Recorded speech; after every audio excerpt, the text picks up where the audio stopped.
There are people online who sell courses on how to buy a business, and a lot of the times the way they market these courses is by making businesses seem like they are passive income, or by making it seem like buying and operating a business is easy.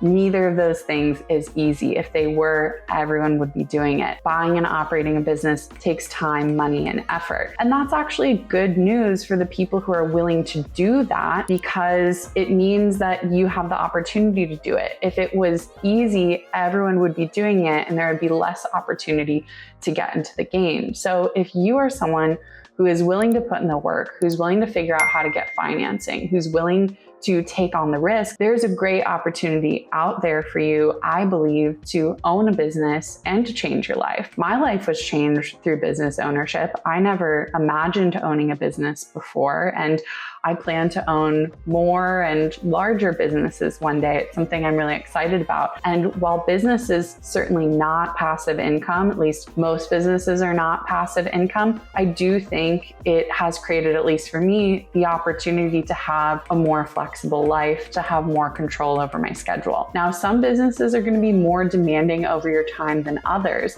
So that's why I advise people who are interested in buying a business, one of the ways that you can prepare for that process is to really take a hard and honest look out of what you want out of your life. If you want to have weekends be completely undisturbed, buying a business might not be a good option for you, because there's a really good chance at some point you're going to have an issue at 5 p.m. on a Sunday that you as the owner will need to step in and fix. Now, if you're looking for a life where you do put in work, you do need to put in effort to what you do on a day-to-day basis, but you have more flexibility on when you work and how you spend your time, and you have the control to put in effort and then see positive outcomes and make more money from that, then I think business ownership could be a great option for you. I was on a call with a woman the other day who's interested in buying her first business.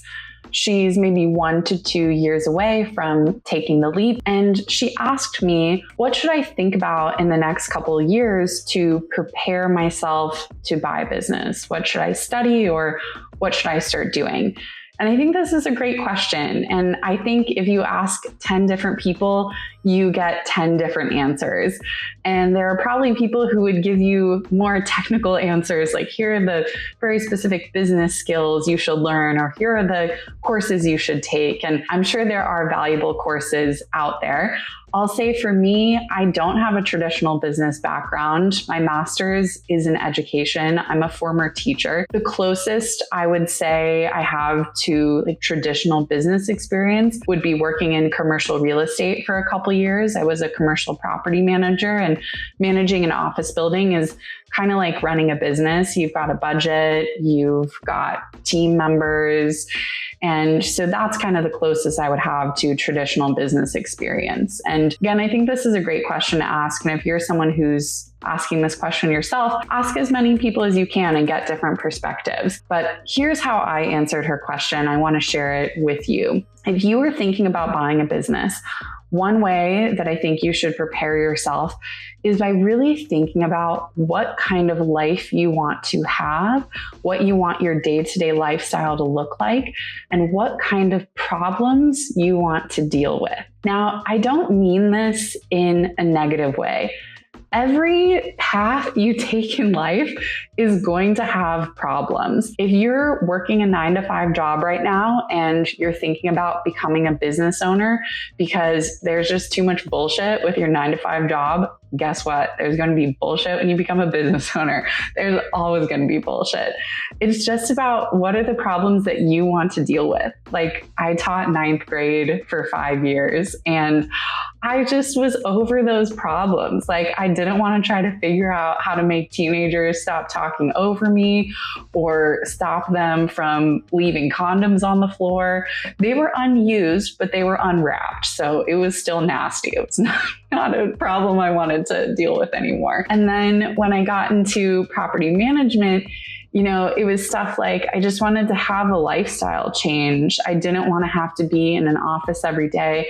I wanted to be able to go to the gym or go train jiu-jitsu when I wanted to. I wanted to be more in control of my own schedule. So maybe I wouldn't necessarily call that a problem, but I had another desire for a lifestyle shift. And that's a big reason why I got into business acquisition, because that, in combination with also being a loan broker and that having a flexible schedule, allowed me to get closer to the lifestyle that I want to have. So I encourage you, if you're thinking about buying a business, think about what kinds of problems you want to deal with. Because like I said, there are always going to be problems.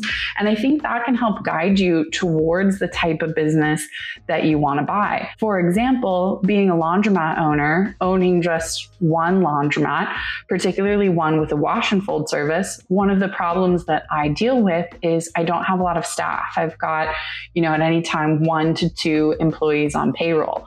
So if someone calls out, that means that I need to rearrange my day and go in if I want the business to continue functioning well, which I definitely do. Even if you have a completely self-serve laundromat, you may still have an attendant, and it may be less likely that you need to go in as frequently, but there's still a chance for that. So with any business, there are going to be things that it requires from you as the owner. And when you're evaluating businesses, I really encourage you to talk to the broker, talk to the seller, really understand what the owner's day-to-day life is like, and the way you operate it may not be exactly the same, but I always encourage buyers to ask the seller, what are 3 problems you've dealt with in the last month?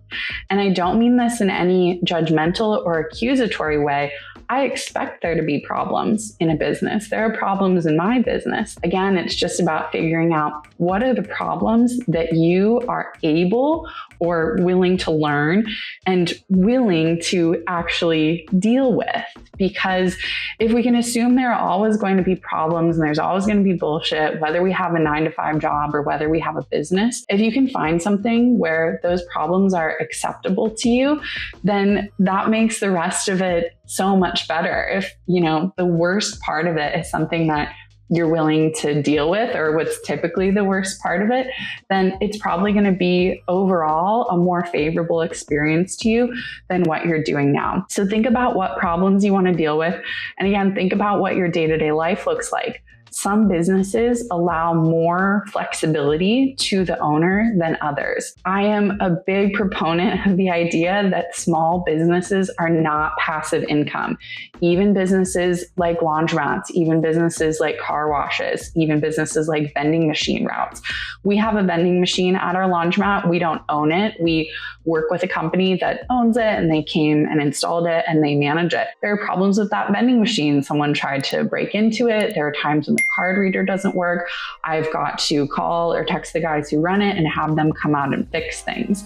So there are some businesses that will allow for a more hands-off approach than other businesses, for sure. I think laundromats are probably way more hands-off for your typical owner than, say, a restaurant or like a dental office or something like that, right? That's clear. But I really want to put out nuanced information about business acquisition. So I encourage you, if you're thinking about buying a business, think carefully. What is it that you want out of life, and what type of business can align with that vision? If you have any questions about laundromats, small businesses, or business acquisition financing, leave them for me in the comments.